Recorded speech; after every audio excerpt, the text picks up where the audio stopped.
Season 3 की शुरुआत में हम तांजिरो और तांजिरो की टीम को देखते हैं जिन्हें अपर मून 6 की फाइट के बाद रेस्क्यू किया जाता है। इसके बाद हम अपर मून 3 अकाजा को देखते हैं जो एक इन्फिनिटी कैस्टल नाम की जगह पर होता है। आज इन्फिनिटी कैस्टल में सभी अपर मून्स को बुलाया गया है। इस रूम में हम अपर मून 5 ग्योको को देखते हैं जो कि एक मटके से बाहर निकलता है। ग्योको और अकाजा के साइड में अपर मून 4 हानतेंग को भी होता है जो कि एक डरपोक किस्म का डीमन है। इसके बाद एंट्री होती है अपर मून 2 डोमा की। डोमा ने अपना हाथ अकाजा के शोल्डर पर रखा था जिससे अकाजा को गुस्सा आता है और वो खींचकर एक जोरदार पंच डोमा के फेस पर मारता है, लेकिन डोमा इस बात का कोई बुरा नहीं मानता और ना ही अकाजा को कुछ कहता है। पहले इसके बाद हम अपर मून 1 कोकोशिबो को देखते हैं जो कि सभी डेमंस को कहता है कि लॉर्ड मुसान यहाँ आ चुके हैं। अब हम लॉर्ड मुसान को देखते हैं जो कि सभी डेमंस को बताता है कि अपर मून 6 क्यूटारो अब हमारे बीच नहीं रहा, और इस बात की वजह से मुसान बाकी सभी डेमंस पर बहुत गुस्सा करता है। लेकिन तभी अपर मून 5 ग्योको मुसान को मक्खन लगाते हुए कहता है कि लॉर्ड मुसान, मेरे पास एक ऐसी न्यूज है जिसे सुनकर आप खुश हो जाएंगे। पर ग्योको की ये बात सुनकर मुसान और भी ज्यादा गुस्सा हो जाता है और अगले ही पल ग्योको का सर मुसान के हाथ में होता है। मुसान यहाँ ग्योको पर गुस्सा करता है और उसका कटा हुआ सर जमीन पर फेंककर यहाँ से चला जाता है। खैर अगले सीन में हम योरिची को देखते हैं जो कि तांजिरो के पूर्वजों से बात कर रहा होता है, लेकिन तभी तांजिरो नींद से उड़ जाता है और हमें पता चलता है कि ये तो तांजिरो का सिर्फ एक ड्रीम था। अब तांजिरो लड़ाई के पूरे 2 महीनों बाद कोमा से उठा था, इसलिए सभी लोग तांजिरो से मिलने आते हैं। जब सभी लोग तांजिरो से बात कर रहे होते हैं तो इनोसुके छत पर लटक कर आता है। इनोसुके को ऐसे छत पर लटका देख यहाँ पर सभी लोग काफी डर जाते हैं। अब ऐसे ही थोड़ा वक्त गुजर जाता है। अब एक दिन तांजिरो हागा नेजुका का भेजा हुआ लेटर पढ़ता है जिसमें हागा नेजुका ने तांजिरो से गुस्सा होकर कहा था कि तुम जैसों के लिए मेरे पास कोई भी तलवार नहीं है।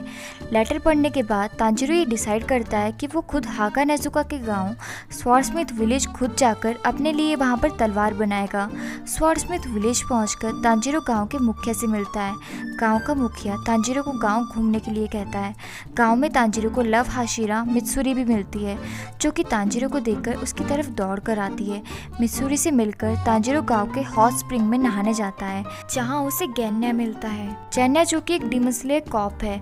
रात को तांजिरो नेजुको मित्सुरी के साथ डिनर करते हैं। डिनर करने के बाद मित्सुरी तांजिरो के साथ बहुत सी बातें करती है। बातें करने के बाद जब तांजिरो सोने जाने लगता है तब मित्सुरी तांजिरो के कान में बोलती है कि इस गांव में एक बहुत पावरफुल हथियार है जो कि बहुत सालों से यहाँ पर छुपा है, तुम्हें उसे जरूर खोजना चाहिए, वो तुम्हें और भी ज्यादा पावरफुल बना देगा। अगले दिन तांजिरो जब उस हथियार को ढूंढने जाता है तो उसे रास्ते में मिस्ट हाशिरा मोचिरो दिखाई देता है जो कोतेत्सु नाम के एक बच्चे से लड़ाई कर रहा था क्योंकि मोचिरो को उस बच्चे के डॉल की चाबी चाहिए थी। दोस्तों, दरअसल ये डॉल बहुत पुरानी है और इस डॉल को खासकर हाशिरा की ट्रेनिंग के लिए बनाया गया था, लेकिन फिलहाल अब इस डॉल की हालत बहुत खराब थी, इसलिए कोतेत्सु मोचिरो को वो डॉल नहीं देना चाहता था। तांजिरो यहाँ कोतेत्सु की हेल्प करने की कोशिश करता है, लेकिन मोचिरो तांजिरो को बेहोश करके यहाँ से कोतेत्सु की डॉल को ले जाता है। जब तांजिरो को होश आता है तो तांजिरो और कोतेत्सु मोचिरो और उस डॉल की फाइट को देखने जाते हैं, जहाँ तांजिरो कोतेत्सु से पूछता है कि इस डॉल के 6 हाथ क्यों हैं। कोतेत्सु तांजिरो को बताता है कि ये डॉल एक महान योद्धा योरिची को देखकर बनाई गई है। इस डॉल का नाम योरिची टाइप 0 है और योरिची के अटैक इतने ज़्यादा फास्ट थे कि उन्हें कैच करने के लिए इस डॉल के 6 हाथ बनाने पड़े। साथ ही ये डॉल 108 मूव परफॉर्म कर सकती है। खैर लड़ाई के दौरान इस डॉल की हालत बुरी हो गई थी और साथ ही लड़ाई में मोचिरो की तलवार भी टूट जाती है, इसलिए मोचिरो उस डॉल का एक हाथ तोड़कर उस डॉल की एक तलवार को अपने पास रख लेता है। ये देख कोतेत्सु अपनी डॉल के पास जाता है। तांजिरो कोतेत्सु को वो डॉल चेक करने को कहता है और किस्मत से वो डॉल अभी भी चल रही थी। अब यहाँ कोतेत्सु तांजिरो को डॉल के साथ ट्रेनिंग करने के लिए कहता है और बोलता है कि तुम इस डॉल के साथ ट्रेनिंग करके स्ट्रॉन्ग बनो और उस घमंडी लड़के मोचिरो का घमंड तोड़ दो। अब एक दिन तांजिरो डॉल के साथ ट्रेनिंग करते टाइम डॉल के सर पर जोर से मारता है, लेकिन इससे डॉल टूटने लग जाती है और डॉल के अंदर से एक तलवार निकलती है। तलवार को देखकर कोतेत्सु बोलता है कि ये तलवार शायद 300 साल से भी ज्यादा पुरानी है। तांजिरो और कोतेत्सु तलवार को खोलकर दिखते हैं। तलवार में बहुत सी जंग लगी हुई थी, जिसे देखकर तांजीरो और कोतेत्सु निराश हो जाते हैं कि इतने में यहाँ हागा नेजुका आता है और तांजीरो और कोतेत्सु को कहता है कि मैं इस तलवार को अपने साथ ले जाऊंगा। शुरू में तो तांजीरो और कोतेत्सु हागा नेजुका को तलवार नहीं देते, लेकिन हागा नेजुका कहता है कि मैं इस तलवार को खुद पॉलिश करूंगा और साथ ही हागा नेजुका तांजीरो को एक न्यू तलवार भी देता है। रात को हम एक विलेजर को देखते हैं जिसे रास्ते में एक मटका दिखाई देता है और ये मटका कोई और नहीं बल्कि अपर मून 5 ग्योको का होता है।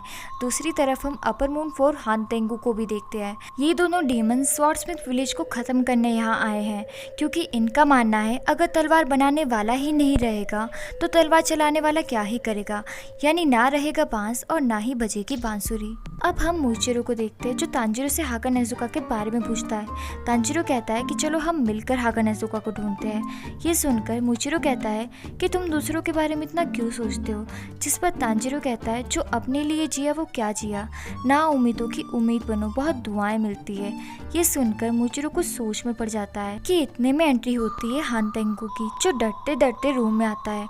हानतेंगु की प्रेजेंस से ही इन्हें पता चल जाता है कि ये कोई एरा गैरा डीमन नहीं बल्कि एक अपर मून है। मुइचिरो यहाँ बड़ी ही आसानी से हानतेंगु का सर कलम कर देता है, लेकिन हानतेंगु का सर कटने के बाद उसके अंदर से 2 और डीमन बाहर निकलते हैं, जिसमें से एक का नाम सेकिडो और दूसरे का नाम कोराकू होता है। मुइचिरो जब कोराकू का गला काटने के लिए जाता है तो कोराकू एक पंखे से मुइचिरो को हवा देता है। इस पंखे की हवा इतनी तेज थी कि मुइचिरो दूर जंगल में जा गिरता है। इसके बाद सेकिडो अपने हाथ में पकड़ी स्टिक को जमीन पर मारता है, जिससे बहुत तेज बिजली निकलती है। इस बिजली के करंट से तांजीरो की हालत खराब हो जाती है, लेकिन इतने में यहाँ गैन्या भी आ चुका था। गैन्या अपने हथियार जो कि एक शॉटगन है उससे सेकिडो का सर उड़ा देता है और साथ में अपनी तलवार से कोराकू का सर धड़ से अलग कर देता है। लेकिन इन दोनों के अंदर से 2 और डीमन बाहर निकलते हैं, जिसमें से एक का नाम उरोगी और दूसरे का नाम एजेत्सु होता है। उरोगी तांजीरो को अपने साथ दूर उड़ा कर ले जाता है और दूसरी तरफ एजेत्सु गैन्या के अंदर अपना भाला घुसा देता है। उरोगी हवा में तांजीरो के ऊपर सोनिक वेव से अटैक करता है, जिस वजह से तांजीरो नीचे जंगल में गिर जाता है। वहीं हम मुइचिरो को देखते हैं जो दौड़ता हुआ गांव की तरफ जा रहा था, लेकिन रास्ते में मुइचिरो को कोतेत्सु दिखता है जिसे एक डीमन मारने की कोशिश कर रहा था। शुरू में तो मुइचिरो कोतेत्सु को इग्नोर मारता है और सोचता है कि इस सिचुएशन में गांव के मुखिया को बचाना ज़्यादा ज़रूरी है, लेकिन तभी मुइचिरो को तांजीरो की कही वो बात याद आती है कि जो अपने लिए जिया वो क्या जिया, ना उम्मीदों की उम्मीद बनो, इससे दुआएं मिलती है। तांजीरो की ये बात याद करके मुइचिरो कोतेत्सु को बचाने के लिए जाता है और उस डीमन का सर काट देता है, लेकिन डीमन का सर कटने के बाद भी वो डीमन नहीं मरता और वो अपने सर को रीजनरेट कर लेता है। इसके बाद मुइचिरो उस डीमन की बैक पर लगे मटके को अपनी तलवार से काट देता है, जिसके बाद वो डीमन मारा जाता है। अब कोतेत्सु मुइचिरो को गले लगाकर रोते हुए उसे थैंक्स कहता है, जिसके बाद मुइचिरो यहाँ से जाने लगता है, लेकिन कोतेत्सु मुइचिरो से कहता है कि रुको, इन डीमंस ने मिस्टर कानोमोरी पर भी अटैक किया है, प्लीज उन्हें भी बचा लो। ये सुनकर मुइचिरो को उबुयाशी की कही बात याद आती है। उबुयाशी ने मुइचिरो से कहा था कि तुम अपने आप को ज़रूर ढूंढ लोगे, तुम्हारी मेमोरी ज़रूर वापस आएगी, बस तुम्हें छोटे बड़े हर काम करने होंगे, क्योंकि किसी भी घटना से तुम्हारी याददाश्त वापस आ सकती है। उबुयाशी की ये बात याद करके मुइचिरो विलेजर्स की हेल्प करने के लिए कोतेत्सु को अपने शोल्डर पर उठाकर दौड़ने लग जाता है।